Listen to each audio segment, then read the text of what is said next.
మాట్లాడడానికి ఆహ్వానించిన ఈ కార్యక్రమానికి ఇచ్చిన బీసీ జేఏసీ నాయకులందరికీ కూడా హృదయపూర్వకంగా ధన్యవాదాలు తెలియజేసుకుంటున్నా. ఈ సమావేశానికి ఓట్యం గ్రామం తరఫున విచ్చేసిన బీసీలందరికీ, అలాగే బీసీల రిజర్వేషన్లకు మా వంతుగా మేము ఖచ్చితంగా మద్దతుగా నిలబడి మీతో పాటు చేయి కలిపి పోరాడుతామని సంఘీభావంగా వచ్చిన ఎస్సీ ఎస్టీ సంఘాల నాయకులకు, ప్రజలకు అందరికీ కూడా బీసీ జేఏసీ నాగర్ కర్నూలు పక్షాన హృదయపూర్వకంగా కృతజ్ఞతలు తెలియజేస్తా ఉన్నాం. ఈరోజు బీసీలకు 56% జనాభా ఉన్నాం.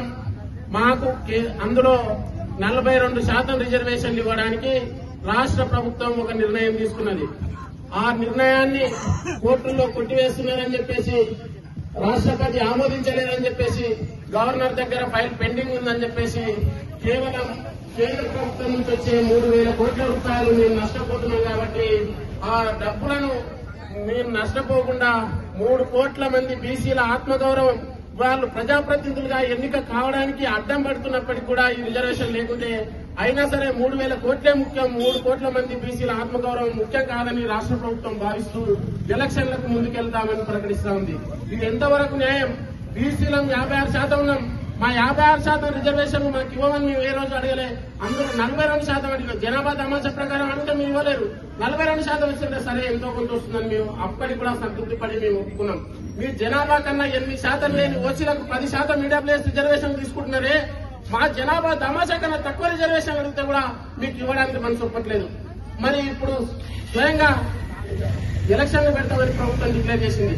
మరి ఇప్పుడు మనం ఏం చేద్దాం? ఒక సందిగ్ధావస్థలో ఉన్నారు. అరే మనం ఉద్యమం చేస్తున్నాం కానీ ప్రభుత్వాలు ఏం పట్టించుకోవట్లేదు, మన ఉద్యమం నీరు గారిపోయేటట్టుంది, ఎలక్షన్లు అయితే పెడతా ఉన్నారని మన వాళ్ళందరూ బాధపడతా ఉన్నారు. మరి ఏం చేద్దాం? దాని తదుపరి కార్యాచరణ ఏందని మన వాళ్ళు అడుగుతున్నారు. నేను ఒకటే విషయం చెప్తున్నా, ఒక్క నిమిషం ఒక విశ్లేషణ చేస్తా, మీరు ఆలోచించండి. ఒట్టెం గ్రామంలో 94, 95, 96, 97 4 బూతులున్నాయి. 4,200 పైచిలకు ఓట్లున్నాయి. ఆ ఓట్లలో 600 మంది ఎస్సీలు ఉన్నారు. ఒక 600 నుంచి 700 మంది ఎస్సీలు, ఒక 400 మంది ఎస్టీలు ఉన్నారు. ఒక 300 మంది ఓసీలు ఉన్నారు. అంటే 3,500 పైన ఓట్లు ఒక బీసీ సామాజిక వర్గానికి చెందిన ఓట్లే ఉన్నాయి. బీసీలలో 3,000 మంది ఓట్లు వేసుకుంటే యునానిమస్గా వేరేటోళ్ళు ఎవరు రారు. ఎస్సీ ఎస్టీలు మనతో కలిసి వస్తున్నారు.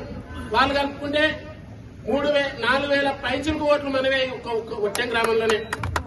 మరి మనకు అధికారానికి అడ్డం ఎవరు వస్తున్నారు? మన అధికారం